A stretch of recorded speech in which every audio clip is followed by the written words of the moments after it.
Olá, meu nome é Amanda Barroso Guimarães, sou aluna do 9º período do curso de Licenciatura em Pedagogia na Universidade Federal do Estado do Rio de Janeiro, Unirio, e também bolsista de iniciação científica dentro do projeto Materiais Pedagógicos na Educação Infantil, Concepções, Políticas e Práticas, coordenada pela professora doutora Gabriela Barreto da Silva Scramignon.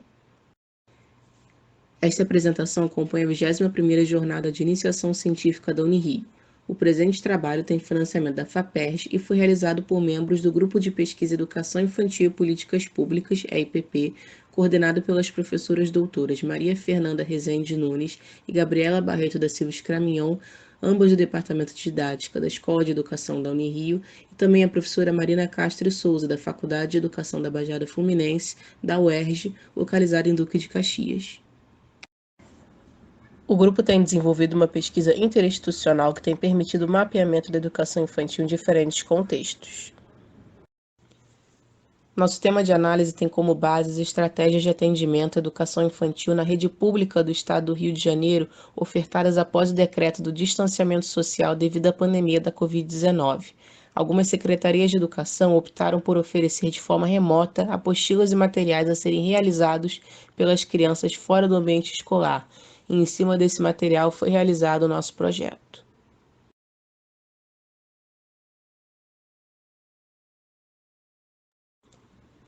Foi realizada uma busca nas plataformas virtuais dos municípios de Barra do Piraí, Guapimirim, Iguaba Grande, Paraíba do Sul, Santo Antônio de Pádua e Vassouras, e todo o material encontrado foi reunido num grande banco de dados para possibilitar a análise e investigação dos mesmos.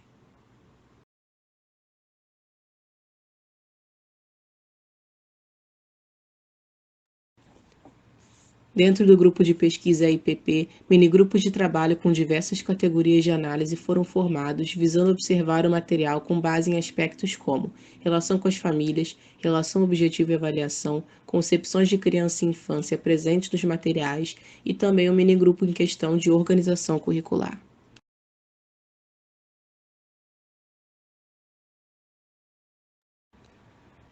Nosso processo metodológico, que teve como base a descoberta da organização curricular dos materiais, teve como base os principais documentos oficiais que norteiam a educação infantil, como as Diretrizes Nacionais para a Educação Infantil, a Base Nacional Comum Curricular, além do texto de autores como Mikhail Bakhtin, Marta Gomes Maia e Walter Benjamin.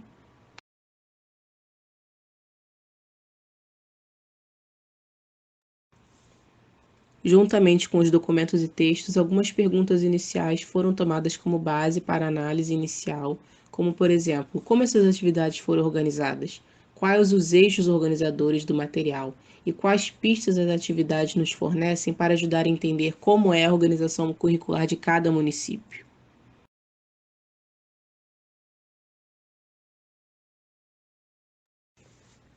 Após esse primeiro olhar e reflexão, algumas impressões iniciais ocorreram, como, por exemplo, pensar quais foram as apropriações dos documentos oficiais e orientações legais voltadas à educação infantil para compor esses materiais. As atividades propostas pelos municípios respeitaram a realidade das crianças que neles se encontram, e também foi percebida a ausência de algumas reflexões e preocupação com certos grupos, como crianças com deficiência e também bebês com as suas especificidades.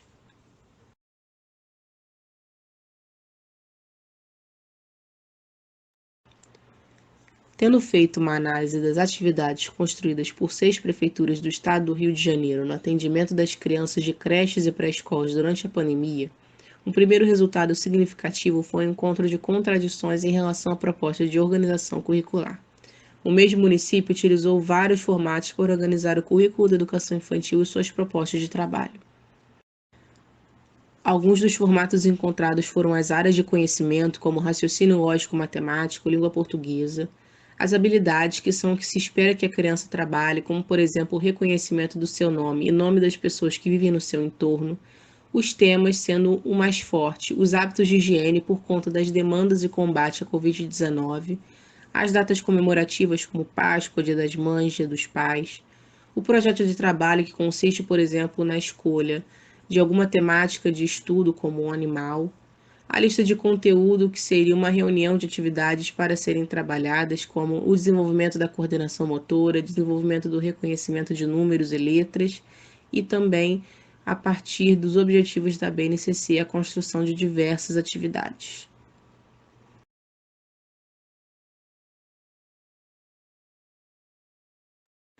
A seguir, vamos exemplificar outras questões encontradas nas análises com imagens retiradas dos materiais reunidos no banco de dados.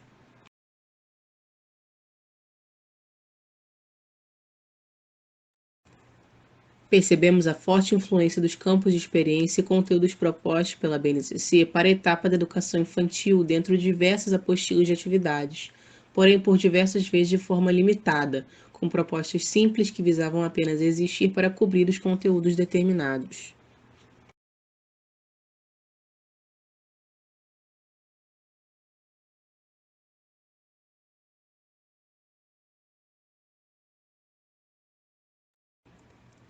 Temos aqui como exemplo uma atividade com propósito claro das habilidades que querem trabalhar baseadas na BNCC e nos seus conteúdos.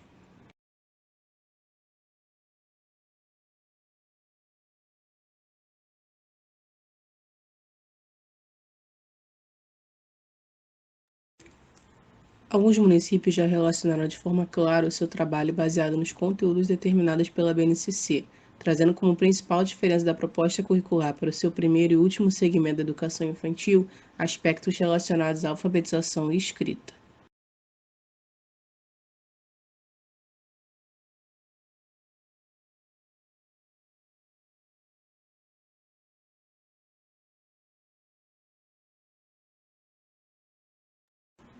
Retomando a questão discutida no slide anterior, uma grande questão encontrada foram atividades com o trabalho precoce de leitura e escrita, algo que não se qualifica como conteúdo de trabalho para a educação infantil de acordo com os documentos oficiais. A BNCC cita o trabalho da escrita, porém de forma espontânea e não intencional.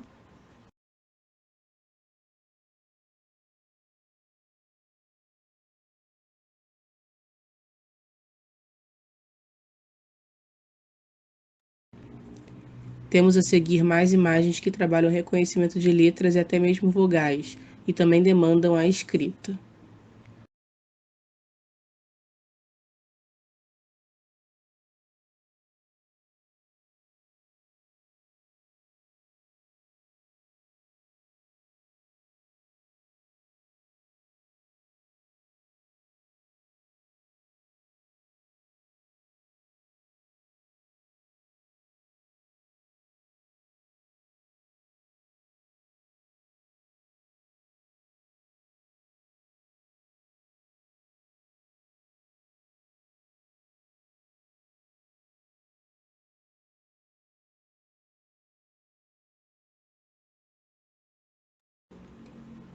E, por fim, uma terceira grande questão é a reflexão se as atividades propostas pelos municípios consideraram a realidade das crianças que neles se inserem.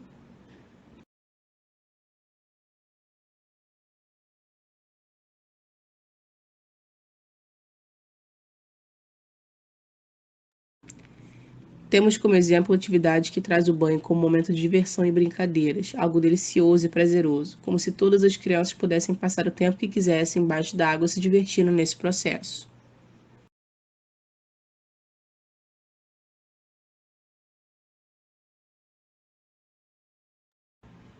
Em outras atividades, é solicitado o uso de materiais como barbante, grãos, algodão, tintas guache, pincéis, giz, materiais ofertados dentro do ambiente escolar, mas não necessariamente presente na casa das famílias. Esse material, portanto, foi disponibilizado para elas?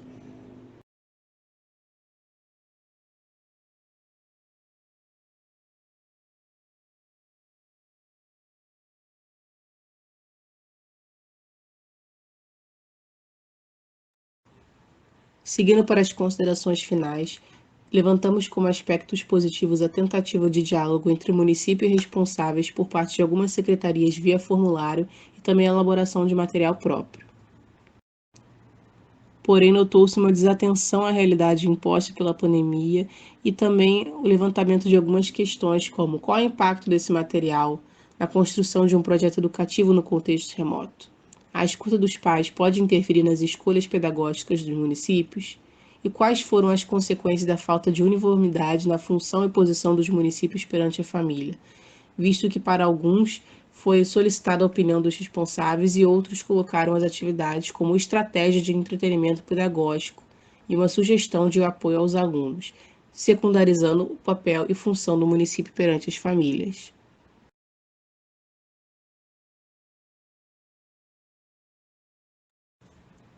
Para finalizar nossa apresentação, os próximos passos de nossa pesquisa são dar continuidade da análise da influência de documentos oficiais, com destaque para a BNCC, na elaboração desses materiais, além de seguir alimentando novos questionamentos, como, por exemplo, quais outros possíveis impactos desse material. Qual teria sido a percepção dos profissionais da educação infantil e o quanto se utilizaram daquilo que foi disponibilizado em sua prática? E como se deu o retorno das famílias e ou responsáveis em relação ao que foi ofertado?